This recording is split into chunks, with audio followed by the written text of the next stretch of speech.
Je donne la parole à Monsieur Philippe Bolo pour le groupe démocrate. Merci beaucoup, Madame la Présidente. Mesdames et Messieurs les ministres, Messieurs les rapporteurs, Monsieur le Président de la Commission spéciale, mes chers collègues.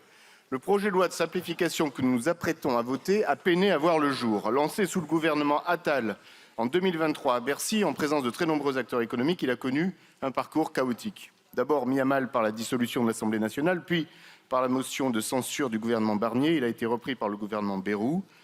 Un tel saucissonnage des débats n'a pas aidé à la clarté de l'examen du texte, pourtant attendu de longue date et à raison par les entreprises.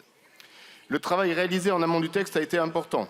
Ensuite, nous y avons consacré de longues heures de débat, en commission puis en séance. Malgré cet important travail, le texte est en partie décevant, laissant de côté une grande partie des attentes légitimes du monde économique. Nous en sommes conscients et nous appelons à considérer cette démarche de simplification pour ce qu'elle est, une étape d'un travail à effectuer de manière régulière, à renouveler chaque année, comme nous le plaidons depuis longtemps au groupe démocrate. Les attentes de simplification sont fortes et constantes, car la simplification est une condition nécessaire de la compétitivité de notre économie. Sans doute, les demandes étaient-elles trop importantes pour un seul texte. Toutes les entreprises le réclament, des plus grandes aux artisans, en passant par les PME qui maillent nos territoires et qui en font le dynamisme et l'attractivité. Malgré ces critiques, des acquis du texte méritent cependant d'être signalés et défendus. Et dans le temps qui m'est imparti, je voudrais vous en signaler deux qui me paraissent importants. Le premier concerne le rétablissement sans complexification, Madame la Ministre, le rétablissement du test PME, une démarche clairement expliquée et demandée par le terrain et exprimée d'ailleurs dès le lancement du projet de loi en 2023 à Bercy.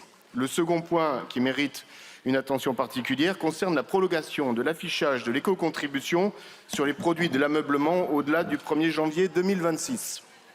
Un dispositif essentiel pour garantir une concurrence loyale et protéger les entreprises françaises de l'ameublement face aux passagers clandestins de l'éco-contribution. La déception associée au projet de loi est sans doute aussi la conséquence d'un texte qui est un champ de mine de cavalier législatif et au groupe démocrate, nous le déplorons.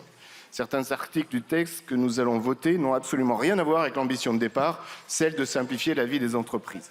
Ces cavaliers dessinent un autre récit, celui d'un texte dénaturé. C'est le cas avec la suppression des ZFE, comme avec le ZAN. La qualité de l'air est une question de santé publique. Supprimer les ZFE pour des raisons strictement populistes est un grave recul sanitaire. Un autre exemple de cavalier est celui de la suppression tous azimuts des offices, conseils et autres commissions. Un exercice extravagant qui relève davantage de la rationalisation administrative que de la simplification économique. Des tentatives de suppression souvent décidées sans étude d'impact approfondie. Elles semblaient davantage viser des structures ou des politiques qui dérangent qu'être construites sur un véritable objectif d'efficacité. Malgré tout cela, le groupe Les Démocrates votera ce texte. D'abord parce que nous croyons profondément à la nécessité de simplifier la vie des entreprises. Ensuite parce que ce texte est attendu. Mais nous restons vigilants, notamment sur les reculs qu'il contient. Sur les ZFE, nous le redisons, leur suppression est une erreur sanitaire. Au-delà d'un simple cavalier législatif. Nous voulons une mise en œuvre des ZFE qui soit accompagnée, comprise, ciblée et utile à la santé publique. Rappelons également que la France risque une amende de 6 milliards d'euros pour non-application des ZFE. Ce sujet, absent des débats, ne peut pourtant être balayé.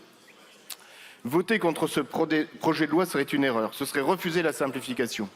Ce serait incompréhensible pour nos concitoyens alors que nous avons soutenu le texte dans les majorités précédentes.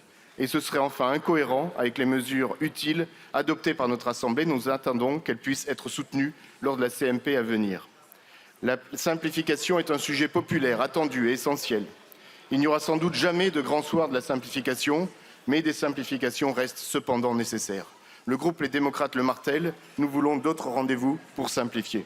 Des rendez-vous utiles, concrets et efficaces, pas des reculs, pas des suppressions arbitraires, mais des mesures de bon sens au service des entreprises, des Français, des collectivités, des associations, finalement de toutes celles et ceux qui nous demandent tout simplement de leur faciliter la vie. Je vous remercie. Merci beaucoup, monsieur le député.